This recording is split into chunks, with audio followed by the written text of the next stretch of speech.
You hear that thousands of stores vanished last year, but in this one town, a single closure pushed families from stable paychecks to food banks in under 12 months. You see retail apocalypse in the headlines and keep scrolling. It feels distant, like a stock market story or a problem for dead malls.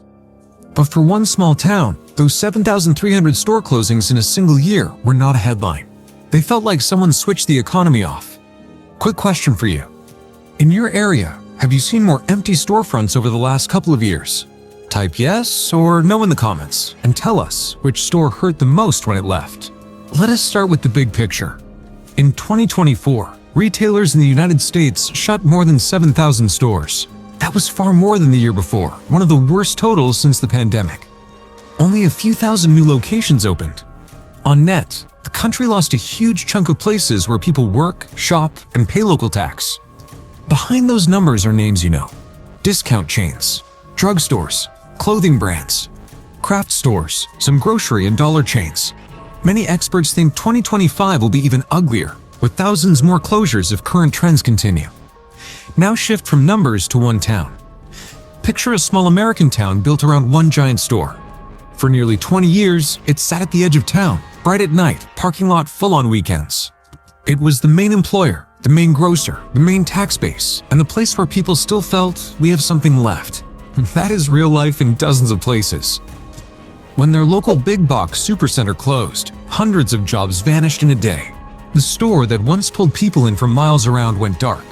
The sign stayed up for a while, like a bruise that would not fade. Put yourself in that town on the week the closure was announced. If the biggest employer in your area closed with 30 days notice, what is the first bill you would fear missing? Rent, car payment, groceries. Comment below which one would keep you up at night. First, the jobs. One supercenter or large chain store can employ more than 150 people in a small town. When it closes, many of those workers do not have similar jobs nearby. Some are older. Some do not have a reliable car. Some care for kids or parents and cannot commute to a city an hour away. When the store leaves, they grab whatever they can find, often for less pay, or they leave town. Then comes the tax hit.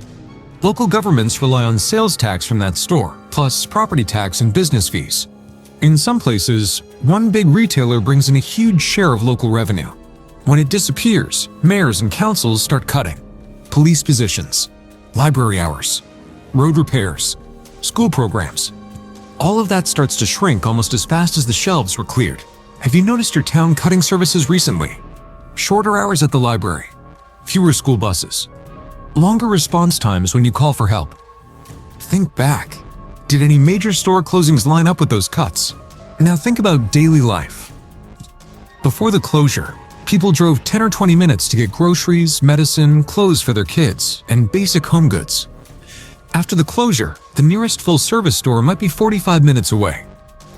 For older folks or families without a solid car, that is not a small change. That is a barrier. People start to shop less often. They stretch food longer. They rely more on gas stations and small convenience stores, which usually charge higher prices for worse choices. Fresh food options shrink. The town moves closer to becoming a food desert, even if there is still one small grocery somewhere on the edge. Some residents describe the closure like losing a lifeline.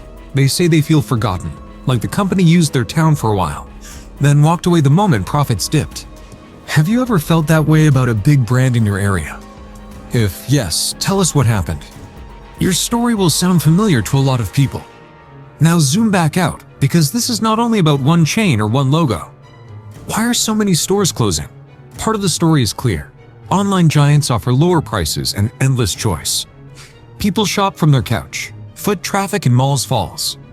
Add the aftershocks from the 2021 to 2023 inflation spike, higher interest rates on retail debt, and rising theft, and you get pressure from every direction. Retailers that loaded up on cheap loans a few years ago now pay higher interest on that same debt. Home goods chains, party stores, craft chains, and drugstores have shut hundreds of locations through bankruptcy and restructuring. Some are leaving entire regions, not just trimming a few weak stores. Once they go, they usually do not return. On top of that, tariffs and trade fights raise costs on clothes, toys, and kids' products that rely on imports. Companies have blamed recent tariff moves for higher product costs and lower profits. For retailers already living on thin margins, that extra push can be enough to close a store that was barely holding on. Here is the part most people never hear. When closures cluster in poorer or rural areas, the damage hits far harder than in rich cities with lots of choice. If a mid-range clothing store closes in a wealthy suburb, shoppers drive to another mall or order online. If a big box store closes in a county that already lost its factory and its bank branch, that town loses jobs, tax money, and basic access in one shot. Let us go back to our town a few months later. 6 months after the closure, downtown feels different. The old mom-and-pop hardware store that barely survived the arrival of the big box now cannot survive its departure. Without the traffic the big store used to bring, small shops see fewer customers. Some close. Others cut hours. The parking lot that was once full now sits empty, with weeds pushing through the cracks in a for-lease, banner fading in the sun. House prices soften. Young people who can leave. Older residents stay, but their buying power falls as prices rise and services fade. Local leaders talk about bringing in a new anchor store, but big chains now chase richer, denser areas. They pass on the town without a second look. If you live in a small or mid-sized town, do you see the early signs of this? Are there big empty boxes nobody has filled for years? Count how many for lease or are available. Signs you pass on your main road, then share that number down below. Here is the twist that hurts the most. None of this happens overnight in the literal sense. The last day of the store feels sudden, but the real collapse is a slow grind. Yet, for the families inside it, the shift from stable paychecks to food banks can happen in less than a year. One worker loses her job at the store. She burns through savings after a few months. Her car breaks. She cannot reach the nearest job center easily.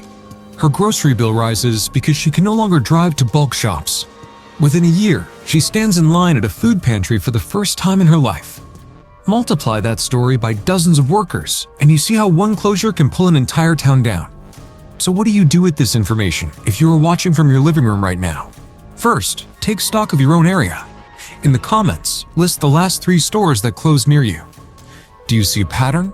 Are they all small local shops, or are big chains leaving too? Reading each other's lists will show you this is bigger than one town or one state. Second, accept that this is not only about personal choices. Yes, we all shop online and chase deals.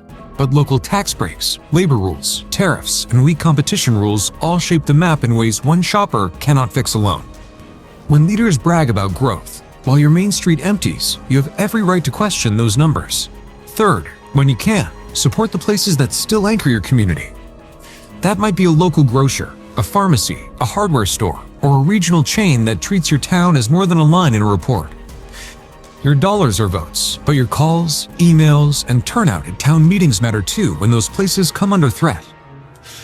Finally, talk about this out loud. A lot of people feel like their town is failing because they did something wrong.